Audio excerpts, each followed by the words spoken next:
अस्सलाम वालेकुम। हमेशा वालिदैन की बात मानना क्योंकि इनसे ज़्यादा कोई तुम्हारा मुखलिस नहीं।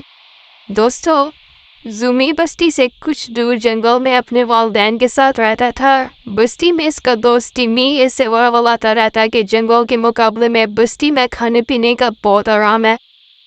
तुम वालिदैन को बताए बगैर चुपके से यहाँ आ जाओ और मज़े करो। ज़ूमी बहुत सीधा साधा चूहा था। दोस्तों, ये एक कहानी है चूहे की, जो बहुत ही सीधा साधा होता है, जिस तरह के आजकल बच्चे होते हैं बहुत सीधे, जिनको कोई भी वर्गला के कहीं भी ले जाता है, जो हमारे माशरे में बहुत एक गलत चीज मानी जाती है। तो दोस्तों, शुरू करते हैं नेक्स्ट पार्ट। ये बहुत मुश्किल काम है मेरे लिए, मैं ऐसा नहीं कर सकता। ज़ूमी ने हकलाते हुए जवाब दिया। हा हा हा हा, तुम सदा के डरपोक हो। अच्छी जिंदगी गुजारने के लिए हिम्मत तो करनी ही पड़ती है। अब देखें वो चूहे को लालच तेरा अच्छी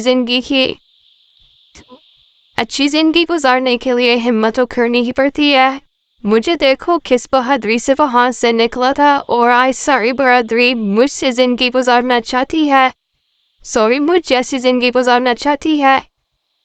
टिम्मी ने गर्दन अकड़ाते हुए कहा। मैं कोशिश करूंगा, ज़ूमी ने ऐसा आवाज में कहा। जारी है अभी तक ये वीडियो। नेक्स्ट पार्ट देखने के लिए लाइक करें, शेयर करें और फॉलो करें, और अपने बच्चों पर बहुत ज़्यादा हेल्प करें। ये स्पेशल बच्चों के लिए है। शुक्रिया, अल्लाह हाफ़िज़।